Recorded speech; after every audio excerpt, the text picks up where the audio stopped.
Jumpa lagi bersama dengan saya Mr. Sorchan di dalam channel pengembangan kepribadian atau mentoring self improvement.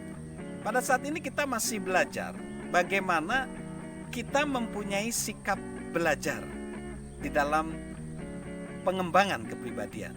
Nah, yang selanjutnya adalah bagaimana orang sukses dan orang gagal di dalam proses pembelajaran. Sebenarnya perbedaan antara orang sukses dengan orang yang gagal atau orang yang tidak sukses adalah cara berpikirnya saja. Sebenarnya setiap orang punya potensi untuk menjadi pribadi yang sukses. Cara berpikirnya yang perlu diperbaiki. Nah, cara berpikir orang yang sukses adalah dia mempunyai sikap mau belajar. Coba perhatikan kalimat yang dikemukakan oleh Sidney Harris. Dia menulis seperti ini: seorang pemenang mengetahui seberapa banyak ia masih harus belajar, sekalipun sudah dianggap ahli oleh orang lain. Tapi orang yang kalah, dia ingin dianggap menjadi seorang ahli sebelum dia cukup banyak belajar untuk mengetahui betapa sedikitnya yang ia ketahui. Itu bedanya. Jadi seorang ahli justru dia ingin terus mengeksplor dirinya untuk terus belajar. Sedangkan seorang yang tidak ahli, dia ingin dianggap ahli, padahal sebenarnya dia masih sedikit mengetahui atau masih sedikit belajar. Lalu yang selanjutnya, belajar itu adalah proses yang dilakukan seumur hidup. Ini yang banyak orang gak mengetahui. Banyak orang berpikir bahwa belajar itu adalah satu periode.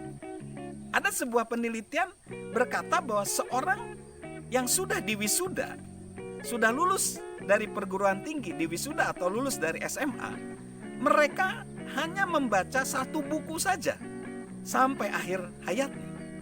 Karena mereka memiliki pola pikir bahwa belajar itu hanyalah satu periode tertentu. Jadi bukan dilakukan seumur hidup. Jadi belajar itu adalah sesuatu yang dilakukan seumur hidup. Lalu yang selanjutnya, rasa bangga itu adalah penghambat untuk kita terus mau belajar. Rasa bangga.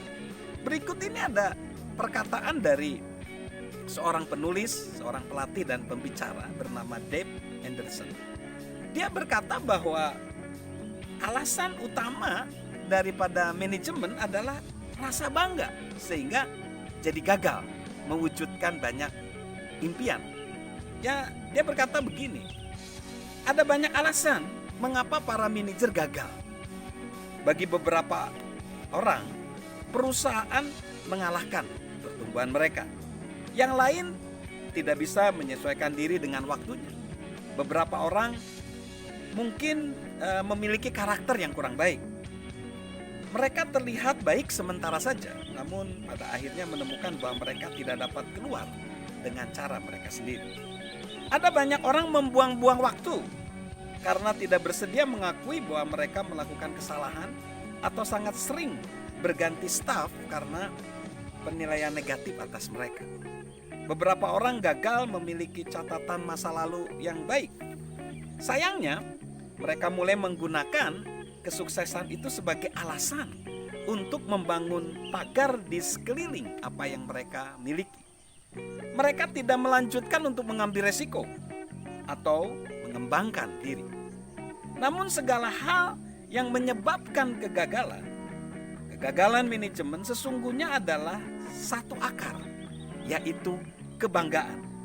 Dalam istilah yang paling sederhana, rasa bangga menyebabkan Anda tidak berbuat apa-apa.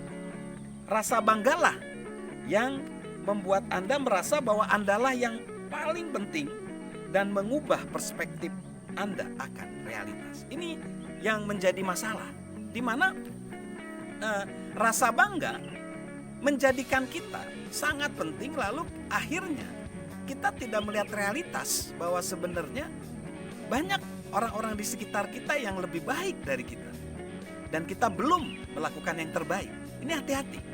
Sebenarnya rasa bangga dengan rasa iri itu juga bisa menjadi faktor penghambat daripada perkembangan kepribadian. Rasa iri itu adalah kesalahan yang mematikan yang datang dari rasa tidak mampu. Sedangkan bangga merasa diri mampu sehingga tidak perlu belajar lagi. Jadi, mari kita miliki sikap yang mau terus belajar. Salam sukses luar biasa dari saya, Mr. Sorjan.